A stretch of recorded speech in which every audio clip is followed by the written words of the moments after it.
Plex Meta Manager. Let's go to that real quick. So Plex Meta Manager, if you go here, let's say, this is one of those things I did install on where my Plex is. So my Plex is on unRAID, okay? It's not on the downloader box. It's here. We have Sohijiro's repository. This is the official. I wouldn't go to Linux server because the original creator is Sohijiro. So just go here and install it, okay? Actions, install. And then you get something like this in your Docker. And let's click advanced view and we can really see what's going on here. So the repo is this. Remember we covered Docker. This is the tag. Registry URL so that it knows, okay, which image in which registry. Registries are the actual link to the page, right? Icons, you can define anything, any kind of PNG online. It's usually a raw GitHub user. Extra parameters, restart unless stopped. This is really important. And lastly, any and all, container variables and all this good stuff. You can also add a path, a port variable, all this stuff. So again, container variables is you do this variable. So it means a containers port, host port. So you can kind of define that here, like the mapping, the port mapping, the path mapping would be for obviously host path, container path. This would be used for the app data. So there might be like a path somewhere here. Yeah, right here. There's a path, container path, right? So where do you want to create the config directory? So here, the default value in so the container sees it as /config, but the host will be under mount user app data, blah, blah, blah, blah, blah. So if we go into my 192.168.1.42 mount user app data, yeah, look at that. Look at these container names. Image cleanup, meta manager, notifier. They kind of match all these, don't they? Coincidence? Probably not. A lot of these places try to, synchronize, but you might get somebody that might put it in a weird area. But mount user data, disk speed is also in there. This does seem like the unRAID accepted area to place all these things, these application datas. So what is Plex Meta Manager? Okay. Plex Meta Manager. And it's perhaps best for somebody to really check that themselves. But Plex Meta Manager, and I'm going to go to the wiki here. And I want to click this. So what is it? What can it do? Well, it can create and maintain collections automatically using something like searches or filters. You can manage metadata for anything on the Plex server. So batch, if you want to batch process metadata to change like the ratings on a bunch of movies. But for me, I think what really got me excited about Plex Meta Manager was add overlays to item artwork to display various things. That's... So here's an example of movie collections organized by studios and all this crazy stuff. Then you got stuff like this, best of the 90s, best of the 2000s. Oh, and then you also got stuff based on just the actors, best on this guy, that guy. It's a lot, right? Like if I was looking at, personally for me, I'm not into this many gigantic collections. This would give me a headache to really go through this. For me, it's this, you guys. It is all about the overlays. Look at how sexy this is. Look at this. And I, for reference, I am a supporter of PMM, a sponsor, and I hope to sponsor them more. It's just so cool. Can you believe one, this came from one dude just wanting to get stuff onto his, just to make the posters more than just some damn posters. It's amazing. I'm so excited about Plex Meta Manager. So you can have all these amazing things, okay, in terms of what you can do. So instantly I was like, oh my God, I got to have me some overlays.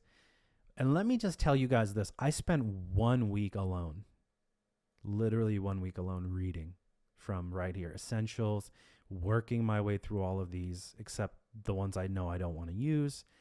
Defaults, look at this. And then there's all these like, this is a great wiki. And I really had to learn how to do it. So you can do local install with curl, or I believe they do. What are they doing here for Linux? They're Python, Git, the VNV virtual environment, Python, Plex Meta Manager, run. This is going to fail. Then you create the app. It's a lot. Now you can see why people want to do Dockers, right? And so we don't have to sit through and do all that manually. Good Lord. Setting up a metadata file and creating a sample collection. That's cute. So this is like if you don't want to do Docker on Windows or something like this. So anyways, we will do, so unRAID. Let's keep wanting to say unRAID, but it's unRAID. So you can do Docker, but then they recommend, okay, go on here, do this one, do the unRAID one. So head to the tabs. And they're pretty much saying the same thing. They're saying, hey, look, you know, you want to get the one that says Sohijiro's repository, and, you know, create the config and library files per the documentation in the host path you set. It's a little like confusing, this one, I'll be honest. As someone very new, you're kind of like, wait, what do I got to do? Config? What? Where are these? How do I get to those? You know, so again, these are done using community applications, but all I'm going to say is that initially, let's take a look at mine. So I have a config.yml file, but I don't have a library.yml. So it's a little like, wait, what does this mean? So there's a config and there's a library. The library.yml file is not necessary. You need the config.yml file. Okay. I'm very tempted to just uninstall and try it all over again, but I don't want to because I just got it all working. But really, then you click it and it tells you about the config files. Okay. And you're like, okay. And essentially, this is a very brief overview of Plex Meta Manager because I don't want to shortcut someone into thinking this is all I need. I don't want to read and I don't need to read. Read the damn guide. But what it does allow is that once you do the Docker walkthrough, okay, once you do the Docker walkthrough, use Docker to run the image. See, this is the manual command. So this is telling you Docker run, hello from Docker. You know, this is running hello world to tell you how to install Docker. So you may need to install it on your Linux box. Then it's telling you how to run it. Then, you know, setting up the volume map, you know, add config onto the end to get the host path, all this stuff. Create a directory to quiet an error later. So config assets, it's saying, okay, create the assets. I'm almost certain that in my case, I might have used a pre-existing, PMM file. So again, I can't really show it because I got some tokens here for my radar and I don't want someone to start doing something with that. But you have to create token. There's going to be errors and certain things, but the biggest thing I could say, create a token for the movie database. There's a token for a lot of the apps, depending on which ones you do. You token for, I know so TMDB tracked, create a token for tracked.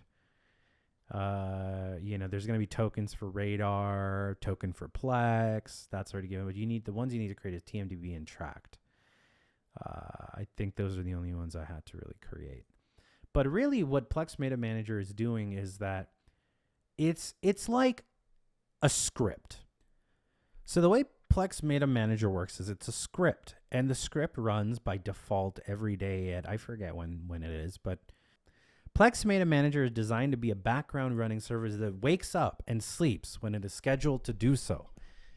By default, and unless configured using the time to run command.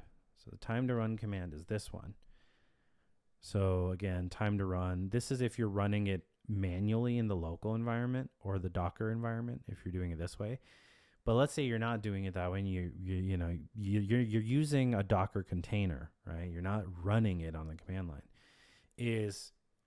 It wakes up every day at 5 a.m.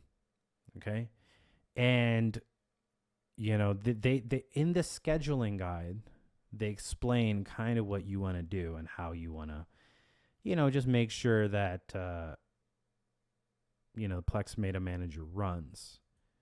Okay, and so here they kind of explain, you could go on the system CTL, you could even set up a cron job, how to run it, to control how individual parts of Plex Meta Manager are scheduled. So it's a script that runs commands on your library, but you could schedule those separately. But this is how to actually control when Plex Meta Manager runs. I didn't change this, I left it alone. But the way it works is really, it's a script that wakes up, does stuff that you see in your logs. So if I were to take a look in here, rather if I go into the logs folder and library, you're going to see something like this, movies library. You're going to see the mapping. You're going to say, loaded how many movies? And look at the time. 5 a.m. Curious? No, movie library operations, and it processes all the movies, and notice it's trying to find the ratings. It's a lot. Look at this. It's a lot. You're like, oh my God, how am I going to read all this?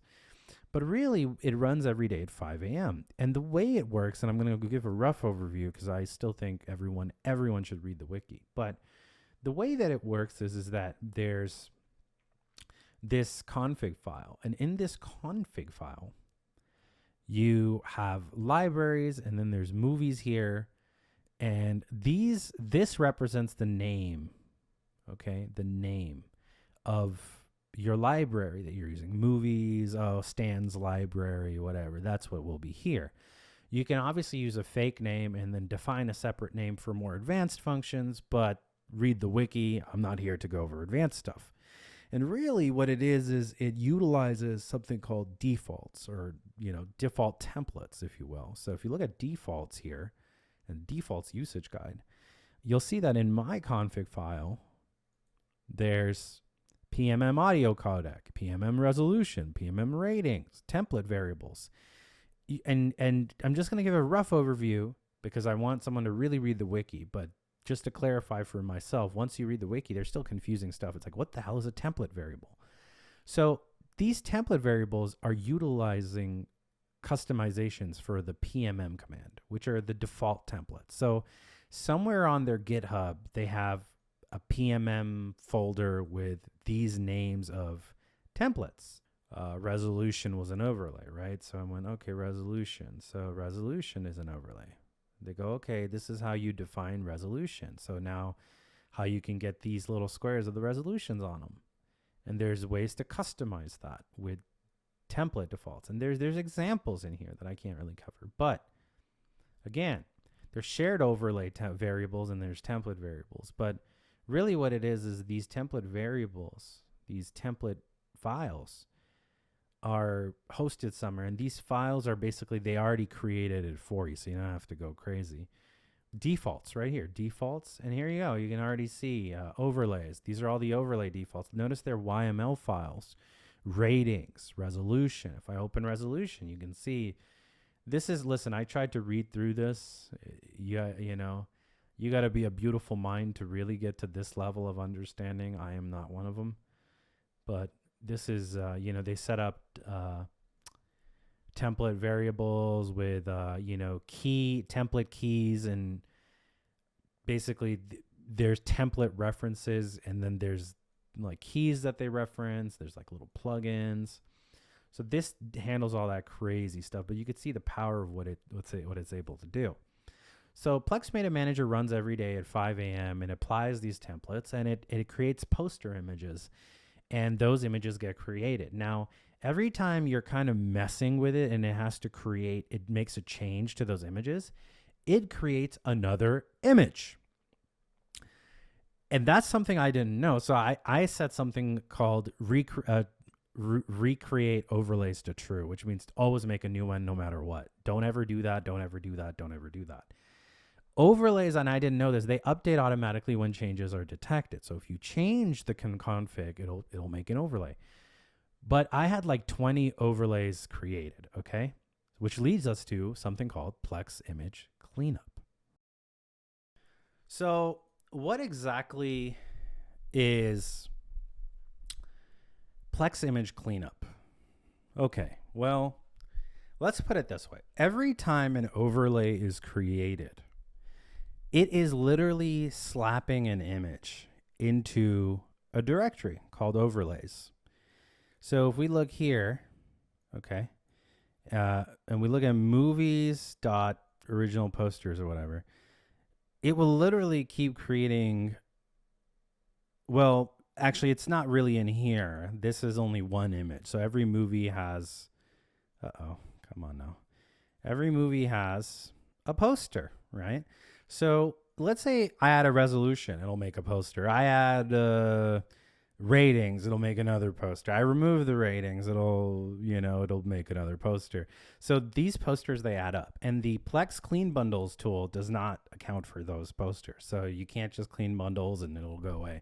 So Plex Image Cleanup is something that does not have, and this is where you'll really like run into issues if you're really relying on Docker without knowing what Docker is. So you can add the container manually, which is what I did here. But initially, I tried in Notifier. This is another thing. But initially, what I tried doing was doing Docker Compose, and then doing it this way, edit stack, compose file, and really just handling it this way. I was mounting the user. I was Notifier client. I should have really renamed this Notifier client, but it's fine. I'll be able to update it after. And it's on a network called Notifier default. In the bridge, well, the unRAID just puts it all under bridge. It's putting it under the same network name called bridge, which is weird because that's a driver mode, but okay, that's cool, I guess. Anyways, I just noticed that. But Plex image cleanup, let's take a look at what I did here. So let's go to advanced. And so really, and I want to say one thing, special thanks to the teams at Plex Meta Manager Discord, Star Server Discord, Notifier Discord. These people tirelessly answer questions that have been asked a bajillion times. So let's shout out to these guys, because without them really answering my questions as a newbie to this kind of whole world of Docker and all this stuff and really getting into it, I wouldn't have learned. Of course, there was a lot of personal trial by fire where I spent day after day after day, sleepless night after night, trying to really learn this stuff. They were invaluable resource to really learning this stuff as well. So Plex image cleanup. So the way it works is I created a container using Meisnate's Plex image cleanup latest. I registry URL Plex image cleanup on Docker. Icon URL, I just grabbed it from Bullmoose. I think he's one of the developers on Plex Meta Manager for the configs and all that. But I grabbed his Plex image cleanup PNG, restart unless stopped. And remember, when you start it, Plex image manager doesn't just run right away unless you do some kind of argument to make it run right away. So there is an argument called run now. I forget what it was exactly. I don't pay attention because I don't run PM Plex Meta Manager manually. You're not really supposed to. You could, and you could specify things like, you could definitely specify post arguments with like operations only and things like this, and all this stuff. But anyway, this is Plex image cleanup. Sorry. This is Plex image cleanup, not Plex meta manager. Blah. But anyways, then we define the config. I did a config thing that says, okay, I want it to be here, and I made a Plex image cleanup folder. I tried to just mimic what the existing Dockers did, because I'm still a little not 100% sure on permissions. As you can see, nobody is one of them, root is another, so for Plex, but root works, root does work, and for the mount user app data directory. So shouldn't worry too much about that. And then finally, it asks you where Plex is and /Plex. And then I tell it, okay, well, here's where my Plex application support is, media server, right? You want to go where the media server is, where the logs, the metadata, all that is. Then I launched it. Okay. So this launched swimmingly well. However, I believe what occurred with this, and now if I want to actually see Plex image cleanup, is because when I went into, Plex image cleanup GitHub. Yeah, let's go here. Let's go to the GitHub real quick, because there is a way to install it. So restart unless stopped, which is interesting. So one of the issues that I had was it was basically constantly running. And for some reason, I don't know, they don't really mention it here. But if you run it, it'll just infinitely keep running. There is an example file here, but it just timeout, sleep. It doesn't really, there's a schedule that's blank. So in my instance, when I ran it, it just kept on running the image cleanup, which is no good. So one of the things that you really, really, really want to do is when you're making the environment or the env.env file under Plex image cleanup, you want to, they're going to say, okay, adding the Plex image cleanup has multiple global options. Make an env file, okay, in there, which I did. And I believe I gave it root permissions, just like all the other files here. And I don't think, so when I first ran it, it created all these things, but you want to have your .env in there with the root permissions. I believe those are 644. What are the permissions? 644, yeah, wow. So, and then in there, you want to put your Plex token, your Plex URL. Plex path would be /Plex. Remember, this is, the environment file is all container related. So you're saying Plex path is /Plex in the container. And then in the container on Docker, we defined it as /Plex is this area, right? So we want to reference that. We don't want to put this directory. That's not good. So I believe that they kind of, here they just put C drive because they're assuming you're running on Windows. So, but here they there's no mention of Debian or Linux. So that was, that's a little confusing if you're not too familiar what's going on with Docker. But you want to go /Plex, and you want to do schedule right away. So I have mine set to like 7 a.m. weekly, Sunday, period. I have empty trash, clean bundles, and optimized data set to true. Plex does do these three by itself, but I just disable it in Plex and let my image cleanup handle it. So that's one way to do it. That's the most important thing with Plex image cleanup I can say, again, is you can run it, but again, don't run it with the restart unless stop command. That's the biggest takeaway I can say, is if you run it with the restart unless stop command, what's going to happen is the minute you start it, it's just going to keep going because, again, let's see here, advanced, restart unless stopped. So it just infinitely will just keep going and going and going because, again, so restart unless stopped. Yeah. So you have to manually stop it. So that is actually what that's saying. So I'm not sure why it's that way. They might be able to tell you better, but all I know is to make sure that you have that env file. I wish they put that there. And so once you run it, it will remove those excess posters. And again, please don't forget your Plex URL and token. I did actually forget this, and it was like that. And I was like, oh, it's not working. What's going on? Why? And they're like, oh, did you put it in the env file? I was like, nope. So that's Plex image cleanup.